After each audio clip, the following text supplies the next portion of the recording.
लेकिन रस जैसे ही रसाहार चलता है, रसाहार की स्थिति में आपका पूरा सिस्टम रुक जाता है। उसका मंथन जो कार्य होता है, आमाशय का काम है, मथने का, मिलाने का, मिक्सिंग का, वो चीजें हमारी रुक जाती हैं। तो उससे जो हमारी एनर्जी वेस्ट हो रही है वो भी हमारी बच जाती है, और पूरा सिस्टम हमारा रेस्ट में होता है।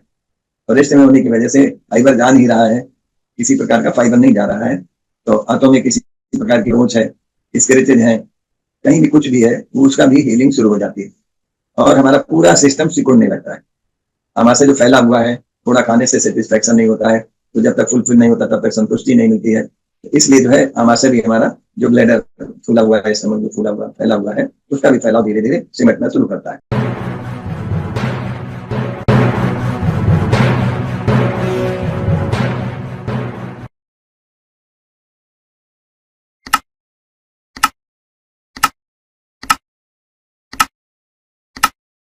रोगग्रस्त का, तो ये टॉक्सिन्स जब रोग शरीर में पैदा करते हैं, तो टॉक्सिन्स का बाहर निकालना ही आवश्यक।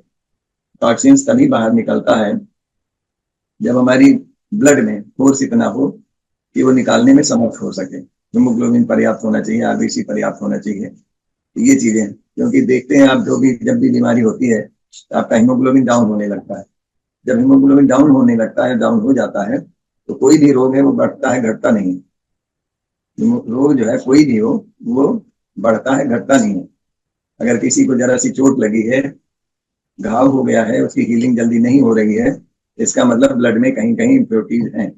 तो जैसे इम्प्योरिटीज हम दूर कर लेते हैं, वैसे ही घाव की हीलिंग अपने आप शुरू हो जाती है। तो इसीलिए अगर ऑटो इम्यून सिस्टम डिजीज कोई है ना, या कैंसर जैसा रोग है, तो इसका मतलब यह है कि हमारे ब्लड में वो चीज नहीं है जो होना चाहिए रोग को ठीक करने के लिए। तो सबसे हमारा पहला ये उद्देश्य होता है कि हमारा लीवर ठीक हो, लीवर ठीक काम करे, हमारे सभी ऑर्गन्स, पैंक्रियाज ठीक काम करे, हमारा किडनी ठीक काम करे। तो इसके लिए प्राकृतिक चिकित्सा, ओवरऑल चिकित्सा आपकी बॉडी की होती है, एक एक अंग विशेष की चिकित्सा नहीं होती है, एक डिजीज विशेष की चिकित्सा नहीं होती है।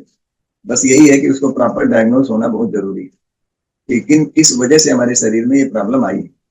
जैसे किसी को ब्लड कैंसर है, बोन कैंसर है, ट्यूमर है, कुछ भी है, कैंसरस ग्रोथ है, तो एक दिन में नहीं हुआ है। तो इसलिए ओवरऑल ट्रीटमेंट पूरी बॉडी का होना चाहिए, सभी ऑर्गन्स को हमें क्लीन करना है, टॉक्सिन्स को बाहर करना है।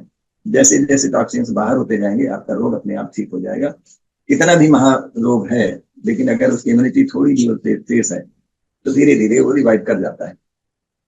तो मैंने जो भोजन सुधार की बात किया था, ये सबसे पहला तो नमक, चीनी, चिकनाई, ये सब चीजें जैसे तेल, मिर्च, मसाला जैसे ही बंद करते हैं, उसको पचाने में जो हमारी जीवनी शक्ति लग रही थी, वही हमारे रोग निवारण में, हमारे अंदर के ऑर्गन्स को ठीक करने में, उनके अंदर की सफाई करने में लग जाती है। तो कल मैंने सामान्य भोजन के बाद आपको फलाहार के विषय में जानकारी दिया। तो कोशिश करनी है कि हम अपक्व भोजन, बिना आंच का दिखाया हुआ पकाया हुआ भोजन अगर कर रहे हैं, तो इसमें फलाहार ही हो सकता है, या कुछ कच्ची सब्जियां भी हो सकती हैं, जैसे गाजर है, मूली है, चुकंदर है, ककड़ी है, खीरा है, टमाटर है, भिंडी है। ये हम कच्चा ही खा सकते हैं, ये बहुत सारी चीजें कच्चा भी खा सकते हैं, अपक्व भोजन। इस भोजन पर अगर आते हैं, तो इन भोजन के अंदर पर्याप्त जीवनी शक्ति होती है। और आप देखें, नेचुरली देखें कि जैसे भिंडी है, ऑर्गेनिक भिंडी अगर है तो सड़ेगी नहीं, सूखती जाएगी। तरोई है, वो भी सड़ेगी नहीं। कोई भी फल है वो सड़ेगा नहीं, सूखता जाएगा, उसका मॉइस्चर कम होता जाएगा, लेकिन सड़ेगा नहीं, अगर बेशुद्ध ऑर्गेनिक है, बिना फर्टिलाइजर, बिना कीटनाशक के है तो उसी तरीके से ये पेट के अंदर भी जाता है, तो सड़न पैदा नहीं करता है। तो पका हुआ भोजन सड़न पैदा करता है, मीट मछली ये सारे सारे सड़न पैदा करते हैं। तो ये सड़ने की प्रक्रिया जो है हमारे शरीर को दूषित बनाती है। इसलिए इन चीजों को जैसे ही हम अवॉइड करते हैं, अपक्व भोजन लेना शुरू करते हैं, वैसे ही हमारी पर्याप्त जीवनी शक्ति बढ़ती है, मिनरल सॉल्ट्स, विटामिन भरपूर मिलता है हमको, क्योंकि जो अभी तक हम ले नहीं रहे थे वो हमें नेचुरल ढंग से मिलना शुरू होता है, जो इसका एब्जॉर्प्शन बहुत तेजी से होता है बॉडी में हमारे। तो सारी सारी चीजें, सारे सारे इंग्रेडिएंट्स जो है, ब्लड प्रोफाइल पूरा हमारा ठीक शुरू हो जाता है। तो इस तरीके से जब हम फलाहार करते हैं, तो फलाहार में हम 3 बार, लेकिन फलाहार में ये भी ध्यान देना है कि हमारे हाथों में इस प्रकार, पहले जैसे ही आप सामान्य भोजन पर आएंगे, आपको हाथों का परीक्षण भी हो जाएगा। एक मरीज का हम यहाँ उदाहरण देना चाहेंगे। वो मरीज जो है मेडिकल साइंस से ही था, वो फार्मासिस्ट था। तो अब एनाटॉमी फिजियोलॉजी तो उनको पढ़ाई जाती है, अच्छे अच्छे डॉक्टरों को दिखाया, ट्यूबरकुलोसिस का भी डायग्नोस हुआ है, इलाज चला, इसके बाद भी ठीक नहीं हुआ। जब मेरे पास आया वो पेशेंट, ये सन 78 की बात होगी, 78 के करीब की बात है, गांव में उस समय ट्रीटमेंट करता था। तो जैसे ही आए, मैंने पूरा जब डायग्नोस किया, मैंने कहा आपको तो अल्सर है। मैंने आज तक अल्सर तो किसी ने नहीं बताया, अल्सर तो मुझे नहीं निकला। मैंने कहा आपको अल्सर है और ये देखिएगा, आपको हफ्ते 10 दिन में आपको क्लियर भी हो जाएगा। जैसे उन्होंने सामान्य भोजन कराए, बिना तेल मिर्च मसाला, दालें बंद हो गई, कड़ी चीजें कुरकुरी चीजें बंद हो गई, उबली हुई सब्जी और रोटी। जैसे ये चलना शुरू हुआ तो उनका जो पेट के अंदर इरिटेशन होता था वो रुक गया।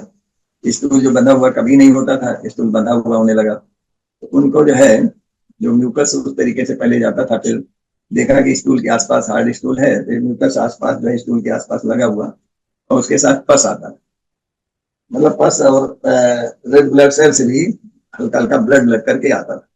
तब उनको क्लियर हो गई, क्योंकि वो साइंस को थोड़ा पढ़े हुए थे, मेडिकल साइंस की जानकारी उनको थी, तब क्लियर हो। और जैसे ये फलाहार, फलाहार के बाद रसाहार, फिर उपवास, उपवास के बाद कल चिकित्सा हुई। आज दिन 75 से समझ लीजिए कितना दिन है, 25 50 साल हो गया, आज भी स्वस्थ है।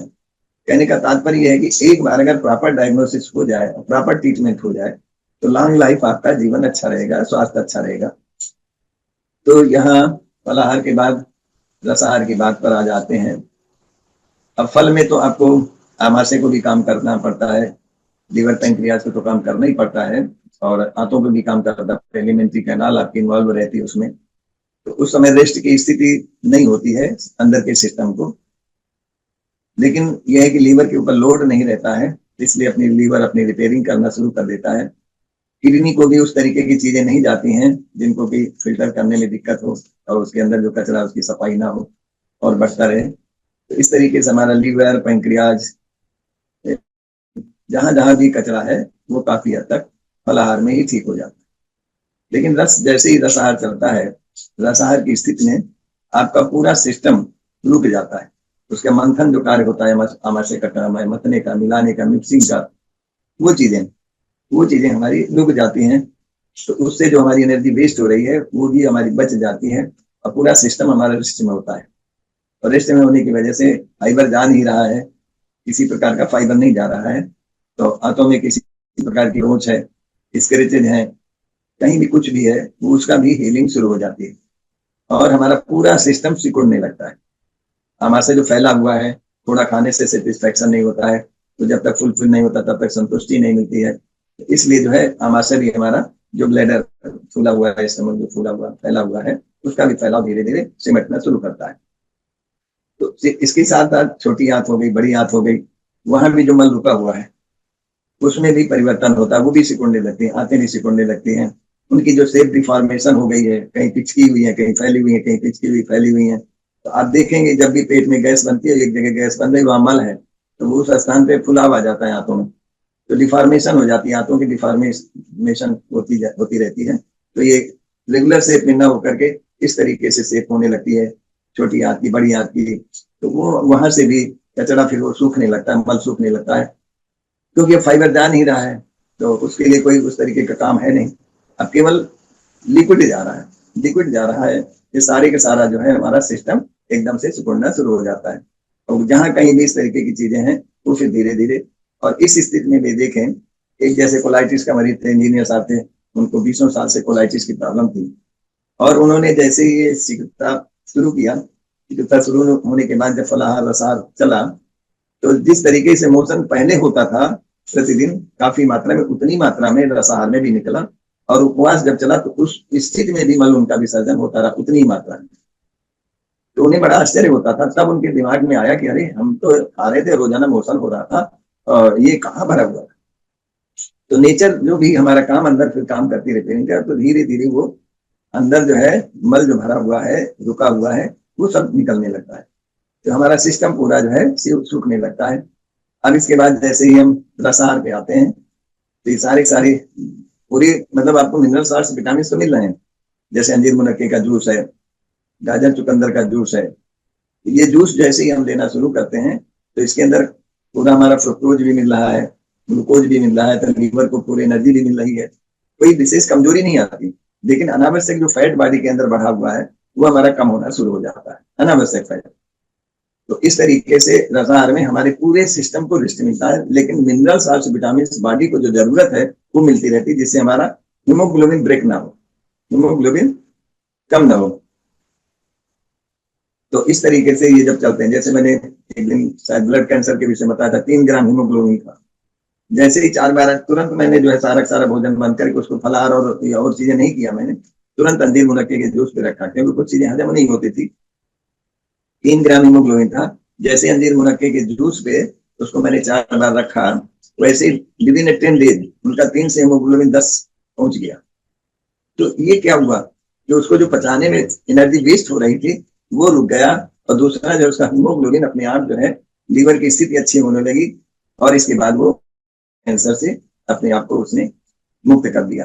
तो इस तरीके से बहुत सारे रोगियों को, लेकिन हाँ समझना इस बात को है कि ये उपवास हो पाएगा कि नहीं हो पाएगा।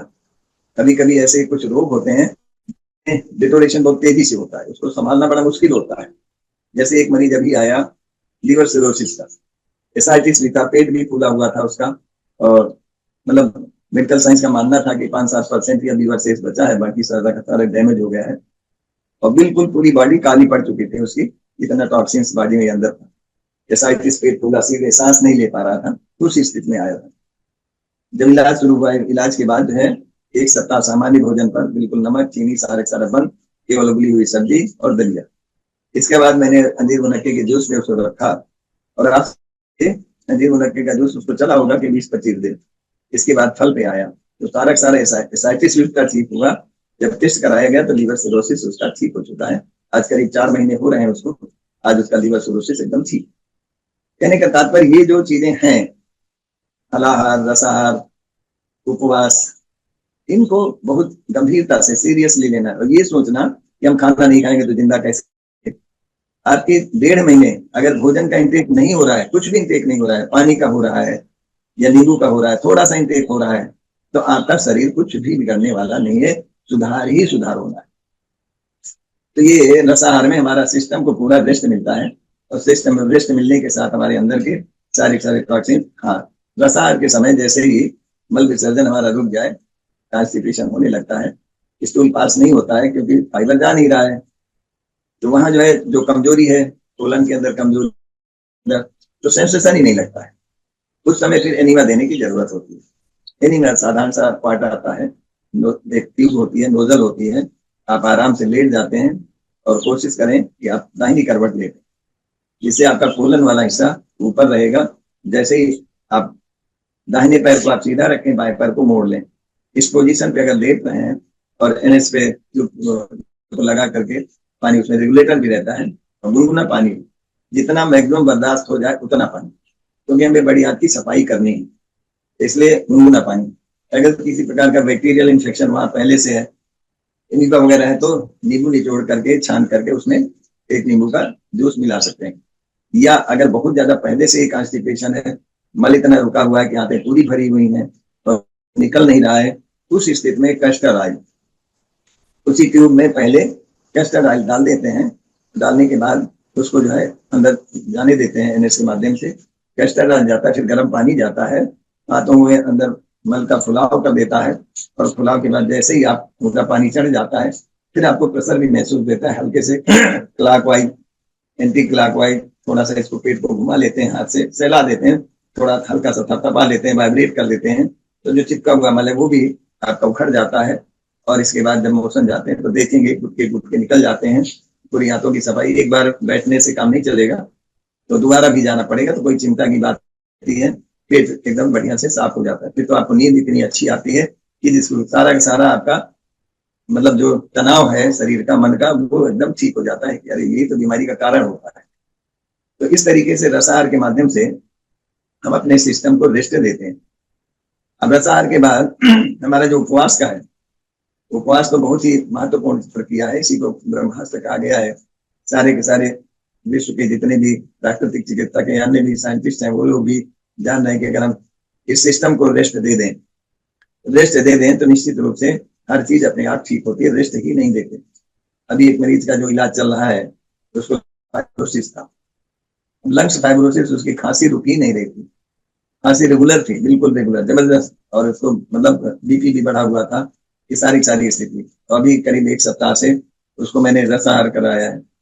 रसाहार के माध्यम से उसको जो बेचैनी थी, घबराहट थी, बीपी बढ़ा हुआ था, जैसे ही रसाहार उनका शुरू हुआ तो वैसे एसिडिटी कम हुई। और इस स्थिति में भी उसको मोशन हो रहे थे, मात्रा में मोशन हो रहे थे, मतलब दिन में 2 बार मोशन होता था। तो उसी परेशान करने का एनएस में जलन होती होगी, तो उसने एस किया, आहट भी थी, उसने भी कुछ नहीं, मतलब हमारे ऑर्गन्स जब अंदर से बिगड़ने लगते हैं, उनके टॉक्सिन्स ज्यादा होता है, तो नेचर उल्टी के माध्यम से निकालना चाहता है, दस्त के माध्यम से निकालना चाहता है। तो उसको एक भी दिन एनिमा की जरूरत नहीं पड़ी, रोजाना 10 से ज्यादा ही मोशन होते रहे, रात में भी हुए। हमने कहा घबराने की कोई बात नहीं है, बिल्कुल ये अंदर से पित्त का समन हो रहा है। उसकी घबराहट दूर हो गई, नींद नहीं आती थी, 10 साल से वो प्रॉपर नींद नहीं ले पाई, तो नींद भी आने लगी प्रॉपर, कोई बीपी की दवा नहीं, बीपी भी नियंत्रित हो गया, मतलब 120 और 70 के करीब बीपी आ गया है। पल्स जो हरदम बढ़ा हुआ रहता था, 100 के ऊपर रहता था, अब जो है 65, 67, 70 के बीच में ही पल्स रहता है। तो सारी सारी स्थितियां अपने आप नॉर्मल आ रही हैं। अब आज है हफ्ते भर से ज्यादा हो गया। अब एक टाइम जो है और पपीते का सेक दे रहा है, सेब और पपीते का सेक दे रहे हैं, सेब को छील करके उसको थोड़ा सा 100 ग्राम के करीब पपीता, और उसको सेक दिया जा रहा है, थोड़ा सा ठोस जाने लगा। अब इससे ठोस जाने से क्या हुआ, अब मल उसका बंधने लगा है। कल जो है बताया कि 3 ही बार मोशन हुआ है, अब ज्यादा बार नहीं हुआ, और मल जो है बंधा हुआ आ रहा है। कहने का तात्पर्य सिस्टम हमारा, नेचर हमें खुद ठीक करती है। तो ये उदाहरण देने का हमारा यही तात्पर्य रहता है कि प्रैक्टिकली जो चीजें हो रही हैं वो हमें प्रत्यक्ष जानने को मिल रही हैं, समझने को मिल रही है। हम यहाँ जो बातें करते हैं, पढ़ाई लिखते जो होती है वो नहीं है, जो हमने अनुभव किया है, जो पेशेंट है उनसे कोई भी बात करना चाहे तो बात भी कर सकता है, को किस तरीके से होता है। तो कहने का तात्पर्य है, भोजन में थोड़ा सा अगर हम सावधानी कर लें और भोजन की क्वालिटी पे ध्यान दे दें, और उपवास एक बहुत महत्वपूर्ण प्रक्रिया है। उपवास में जानना बहुत जरूरी है कि ये व्यक्ति उपवास इसका हो पाएगा कि नहीं हो पाएगा। अगर शरीर के कोई भी ऑर्गन्स बहुत ज्यादा बिगड़ चुके हैं, तो उस स्थिति में फिर उपवास नहीं हो सकता। जैसे इसमें ट्यूबरकुलोसिस का रोगी है, कैंसर का बहुत गंभीर स्थिति वाला रोगी है, लिवर सिरोसिस का रोगी है, एकदम से इनको उपवास नहीं कराया जा सकता। पहले इनको सामान्य भोजन, फिर फलाहार, फिर रसाहार, फिर उपवास। और जैसे हार्ट का पेशेंट है, उसको भी कोई ऑपरेशन पहले से हो चुका है, उसका, ऐसे व्यक्तियों का उपवास जो है नहीं कराया जा सकता। एक मरीज का याद आ गया, 16-17 साल का लड़का था, उसको हार्ट की प्रॉब्लम थी। अब वो अन्य मरीजों को देख रहा था कि किसी का फलाहार हो रहा है, किसी का रसाहार हो रहा है, किसी को उपवास हो रहा है, किसी का कल्प हो रहा है, तो उसके मन में भी आया मैं भी कल्प करूं। तो उसने कहना शुरू किया, डॉक्टर साहब हमें उपवास आप नहीं करा रहे हैं। हमने कहा बेटा तुम्हारे शरीर की स्थिति उपवास करने लायक नहीं है, इसलिए हम बहुत धीरे से चल रहे हैं तुम्हारे ट्रीटमेंट में। क्या नहीं, हमें उपवास करा दीजिए, सब लोगों का आप करा रहे हैं। हमने कहा नहीं, रुक जाओ, थोड़ा सा धैर्य रखो, देखेंगे तो उपवास करने की स्थिति। ये हुई हमारे 87 की बात, 87 की बात है। उस समय हम फतेहपुर में इलाज कर रहे थे। खैर जिद किया उसने, हमने कहा अच्छा ऐसा करोगे, एक दिन का उपवास तुम करके देख लो, करके देख लो, अगर एक दिन तुम्हारा ठीक से पार हो जाता है तो आगे कंटिन्यू कर देंगे, तुम्हारा मन भी रह जाएगा, समझ में नहीं आ जाएगा। खैर उसने बड़े उससे जो है धैर्यपूर्वक उपवास शुरू किया, आराम किया, सब कुछ है। और इसके बाद जो है जैसे ही 4 बजा, उसकी प्रॉब्लम बढ़नी शुरू हो गई। कुछ प्रॉब्लम ऐसी होती हैं, और उपवास वगैरह बिना किसी के संरक्षण में रहेंगे कभी भी नहीं करना चाहिए। 1 दिन की कोई बात नहीं होती है, लेकिन लंबा उपवास जो है बिना संरक्षण में रहे हुए नहीं करना चाहिए। तो फिर 4 बजे के बाद उसकी परेशानी बढ़नी शुरू हो गई। तो अन्य मरीजों का, जैसे किसी का किस्मत भिगोया हुआ है, किसी का अंजीर मुनक्का भिगोया हुआ है, तो फिर मैंने उसको अंजीर मुनक्के का जूस जिसका भिंगा हुआ था, उसको मैंने जूस बना के, इसके बाद फल मंगाया, फल 1 घंटे बाद फल दिया, नॉर्मल हो गया। तो कहने का तात्पर्य है, उपवास में उभार तेजी से आते हैं। उपवास तेजी से ये आते हैं कि जैसे आपके अंदर एसिडिटी वाला मर्ज है, तो आपको उल्टियां शुरू हो जाएंगी। पहले दिन नहीं तो दूसरे दिन या तीसरे दिन उल्टियां जरूर आती हैं, और बहुत ज्यादा उल्टियां आती हैं कि आप पानी भी नहीं पी सकते। तो ये चीजें जानना समझना जरूरी होता है, कब क्या कब हो जाए ये कुछ नहीं कहा जा सकता। अच्छा, उपवास की अवधि भी निश्चित नहीं होती, फलाहार रसाहार इन चीजों में तो आप आबादी अपने नियंत्रण में होती है, लेकिन उपवास की स्थिति में हमारे नियंत्रण में नहीं होती है, पूरा फिर प्रकृति के ऊपर होती है। जैसे आपको उल्टी आनी शुरू हो गई, अब उस स्थिति में हमें क्या करना है, उसको रेस्ट तो देना ही है, पानी पीना है, पानी पीना है, मिट्टी की पट्टी रखना है। शादी के समय जैसे होती है चलती है, मिट्टी की पट्टी ही चलती है। एक दिन में होता है ज्यादा ज्यादा, दूसरे दिन में थोड़ा बहुत उल्टियां आती हैं, फिर आती हैं, अपने आप थम जाती हैं। और इसके बाद फिर उपवास जब चलता है 3 दिन, विशेष रूप से जो प्रॉब्लम्स अंदर हैं वो सब उभर के खड़ी हो जाती है। अब 3 दिन के बाद फिर आगे चलता है उपवास, फिर आपकी भूख एकदम खत्म हो जाती है, मन भी नहीं करता है, फिर यही होता है कि हम आराम करें। तो इस स्थिति में फिर उसको उपवास चलता है, फिर मरीज उबने लगता है कि हम कब तक रेस्ट करें, कब तक पानी पी रहे हैं। अब भूख है नहीं, भूख जब नेचर के द्वारा आपका अंदर का सिस्टम पूरा ठीक हो जाएगा, तब फिर आपको जो है अपने आप जीभ आपकी साफ हो जाएगी, आपका आलस्य खत्म हो जाएगा, सुबह उठ करके अपनी दिनचर्या पूरी करने का मन होगा। मतलब कुछ भी नहीं खा रहे हैं, लेकिन फिर जीवनी शक्ति पूरी वापस आ जाती है, पूरी एनर्जी आती है। लेकिन उस समय भी आपको रेस्ट ही लेना है, क्योंकि अंदर का जो निर्माण हुआ है उसके निर्माण की प्रक्रिया को परमानेंट करना है, स्थायी स्थायित्व देना है उसको। इस तरीके से उपवास चल जाता है 5 दिन, 7 दिन, 10 दिन, 15 दिन, 20 दिन, 25 दिन, बिल्कुल फिर भी भूख वापस नहीं आ रही, जीभ का स्वाद भी नहीं गंदा है। तो जीभ आपके अंदर का दर्पण है। फिर आपका एक स्टेज आती है कि हल्का सा भूख महसूस होती है और आपकी जीभ एकदम साफ हो जाती है, आपकी स्किन बिल्कुल साफ हो जाती है, आंखों में चमक अपने आप आ जाती है। आंखों के अंदर के जो कार्बन मोनोऑक्साइड ब्रेन में घुला हुआ है उसकी वजह से आंखों का सफेद वाला हिस्सा ब्लैकिश होने लगता है, भूरापन आने लगता है, गंदगी उसके अंदर रहती है, एकदम ट्रांसपेरेंट आंखें आपकी दिखने लगती हैं। तो सारा सारा जो है आपका सिस्टम एकदम जब ठीक हो जाता है, ओठ आपके अपने आप गुलाबी हो जाते हैं, बिल्कुल नेचुरल रंग से, स्किन आपकी एकदम खुरदरापन हट जाता है, मतलब पूरा का पूरा शरीर का एकदम परिवर्तन हो जाता है। अब इसके बाद अगर मान लीजिए किसी को अल्सरेटिव कोलाइटिस वगैरह है, एमीबियासिस है, इस तरीके की कोई भी अगर बीमारी है, तो फिर उसको हम दूध कल्प या दही कल्प आगे शुरू करते हैं। तो उपवास में सावधानियां बहुत जरूरी हैं, और बिना किसी के संरक्षण में रहे हुए उपवास नहीं करना है।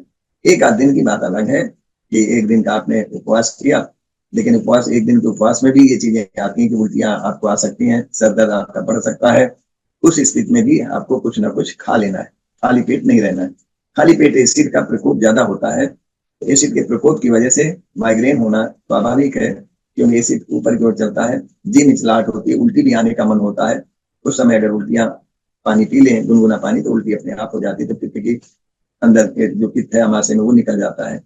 तो इस तरीके से सारा सारा सिस्टम आपका ठीक होना शुरू होता है। तो उपवास बहुत बड़ा एक ब्रह्मास्त्र है, और इसको अगर जीवन में हमने कभी भी इस तरीके का कोई रोग है, तो इसीलिए मैं ये कहता हूँ किसी को घबराने की जरूरत बिल्कुल नहीं है, क्योंकि वो भी एक भय भी एक बहुत बड़ा रोग है। तो भय मुक्त रहें, निश्चिंत रहें। हम अपने प्रिस्क्रिप्शन में यही बात लिखते हैं कि हम व्यस्त रहें और निश्चिंत रहें, बिल्कुल लिखते हैं, हर एक के प्रिस्क्रिप्शन में लिख जाता है। ये बहुत जरूरी है। तो निश्चिंतता हमारे जीवन में आनी चाहिए, भय मुक्त हमें रहना चाहिए, किसी भी प्रकार है उससे घबराने की जरूरत नहीं है। इवन कैंसर भी है वो भी ठीक होता है, ब्लड कैंसर है वो भी ठीक होता है, लीवर सिरोसिस है वो भी ठीक होता है, अल्सर है, अल्सरेटिव कोलाइटिस है वो भी ठीक होता है। सारे के सारे रोग ठीक होते हैं। बस ये है कि सब रोग ही नहीं ठीक होते। अब ये कहेंगे सब रोगी क्यों नहीं ठीक होते, हमने चिंतन आपको देना शुरू किया, पॉजिटिव थॉट्स देना शुरू किया। पॉजिटिव अगर नहीं है तो आप हर समय रोग के विषय में सोच रहे हैं, ये नहीं सोच पा रहे कि नेचर क्या काम कर रही है हमारे अंदर। जैसे दर्द आया, आए तो आपने मचाना शुरू किया, तो दर्द का मतलब क्या है, उस जगह कोई ना कोई कॉम्प्लिकेशन है, इसलिए वो दर्द हो रहा है। तो दर्द का कारण हमें तलाशना है, दर्द का हमने क्या खाया है, क्या पिया है, हमारी क्या स्थिति रही है, उसकी वजह से वो दर्द है। तो जैसे ही वो उस चीज को हम अवॉइड करेंगे, वैसे ही हमारा ठीक होना शुरू हो जाएगा। ये बहुत जरूरी है, उसके कारण पर हमें जाना है। एकदम से कोई चीज का, जैसे सर दर्द है, कितनी दवाइयां लोग लेते रहते हैं। एक मरीज का याद आ गया, वो सामान्य नई अभी शादी हुई थी, माइग्रेन उसको रहता था, पेन किलर लेती थी आराम से, और उसको नींद हो जाती थी, दर्द में आराम मिल जाती थी। लेकिन वो शादी हो गई, शादी के बाद ससुराल गई, अपने बक्से में पेन किलर वगैरह दवाइयां लेती गई। ले जाने के बाद जब भी कोई दिक्कत होती, ससुराल का मामला, तो वहां अपना चुपचाप अपना दवा ले लेती थी, जब भी अपने काम में लग जाती थी, कोई किसी प्रकार की शिकायत न कर सके। अब इसके बाद उसको 1.5-2 महीने उसका खिंच गया। इसके बाद उसको उल्टियां शुरू हुई। ये हुआ इसको कंसीव किया होगा, प्रेगनेंसी। तो अब उसको ये हुआ कि भाई क्या है, दिखा दिया जाए। तो तो पता चला किडनी की प्रॉब्लम हो गई। फिर पीजीआई तक आई, लेकिन वो इतनी हालत खराब हो चुकी थी, वो नहीं बच पाई। कहने का तात्पर्य यही है, ड्रग्स का सेवन इमरजेंसी में लेना बुरा नहीं है, लेकिन उसके आदी होना वो बुरा। लोग को हर समय इग्नोर करना ये बुरा है। तो इसलिए कोई भी रोग है उसको हमें देखना है, समझना है, ऑब्जर्व करना है और डायग्नोज प्रॉपर कराना है। इसके बाद अगर क्लियर हो जाए तो एक्सपर्ट से उसकी सलाह लेनी है, क्योंकि दवा के भरोसे जीवन तो नहीं चल सकता। भोजन के सहारे तो जीवन चलेगा। इसलिए हमें भोजन में आमूलचूल परिवर्तन लाने की जरूरत होती है। अगर ये हम कर लेते हैं तो निश्चित रूप से हम स्वस्थ होते हैं। आइए, आज बरसात की वजह से मरीज अभी नहीं आए हुए हैं। अगर किसी को कोई और जानकारी लेनी है तो ले सकते हैं।